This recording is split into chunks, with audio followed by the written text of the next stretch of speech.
and welcome to the Monday Futures Market Outlook for November 15th, 2010. This is Patrick Sresna. For those of you that have not had an opportunity to try out eminisource.com, 30-day complimentary memberships are available on the site.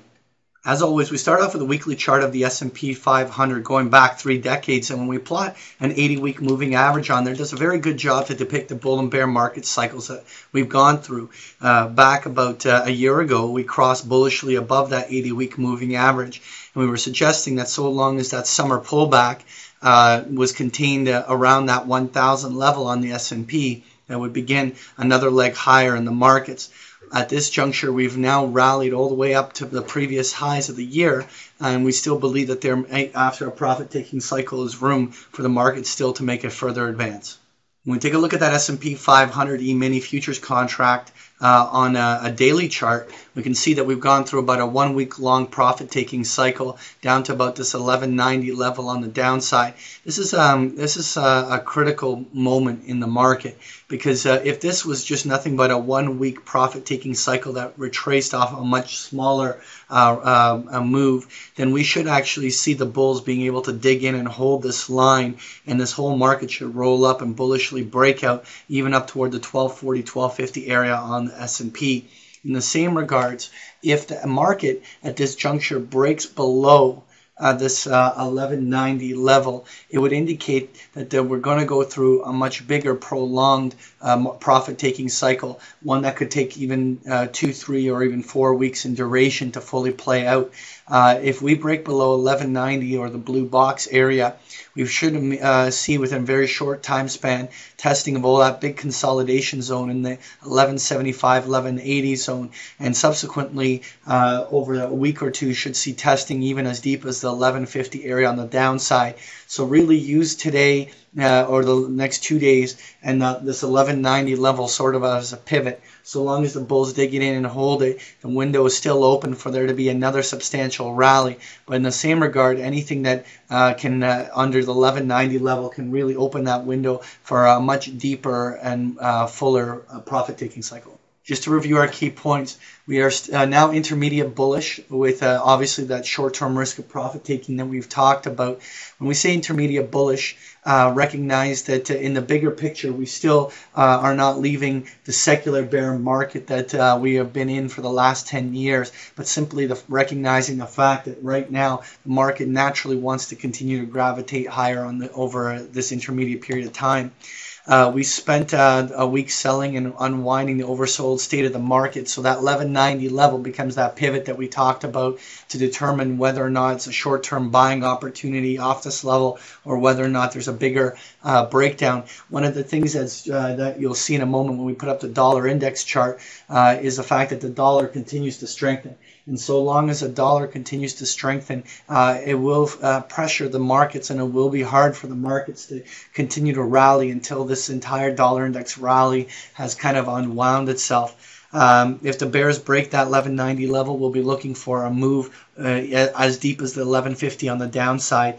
And long-term investors can continue to buy this market, and especially on these pullbacks, but recognize the fact that you may need to stomach several weeks of profit taking if in fact that move down to 1150 is in store. Next year, I want to take a look at that NASDAQ 100, and we finished that measured move up to the 2,200 level on the upside. Began this little profit-taking cycle that we've seen over the last little bit.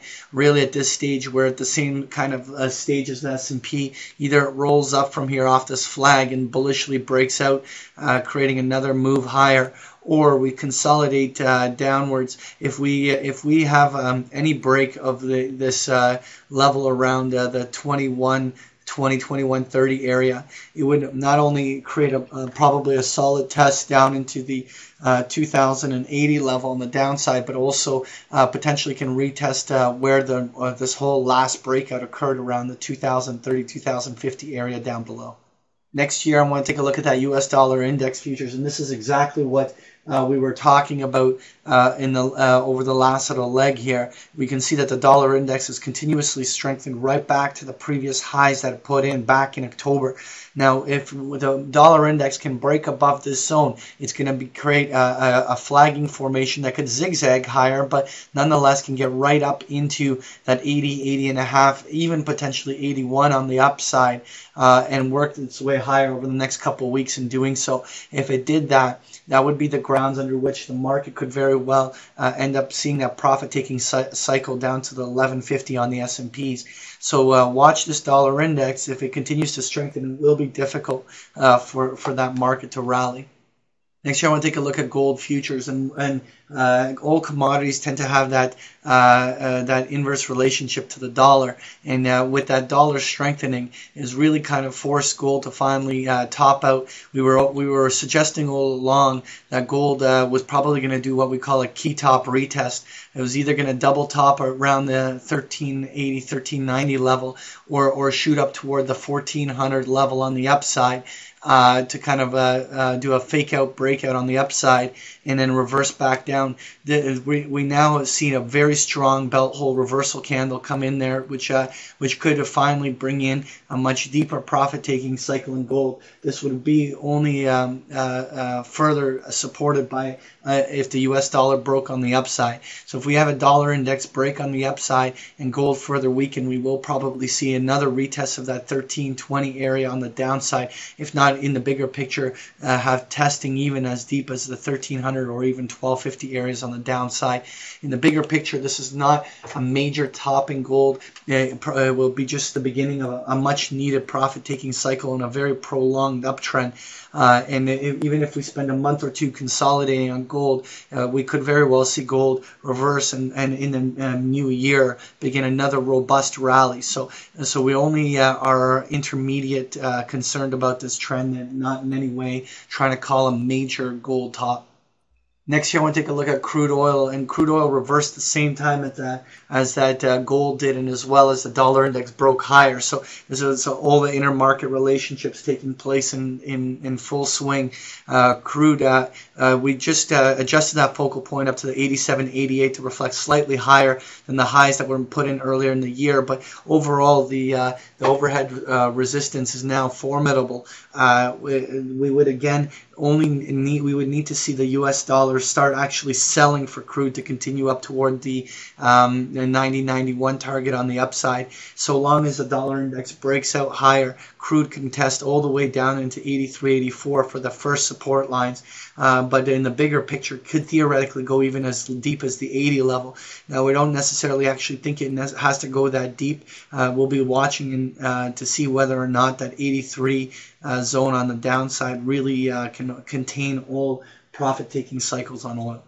Finally, I want to take a look at the 10-year Treasury note, and we had that one pop on the Fed intervention on the quantitative easing, and subsequently nothing but selling since then. And we now have technically broken the 25 level this morning, which has immediately got us flashing all sorts of alerts of a major top coming in on the 10-year Treasury note. This is supported by the fact that the 30-year Treasury notes have already topped and are already reversing.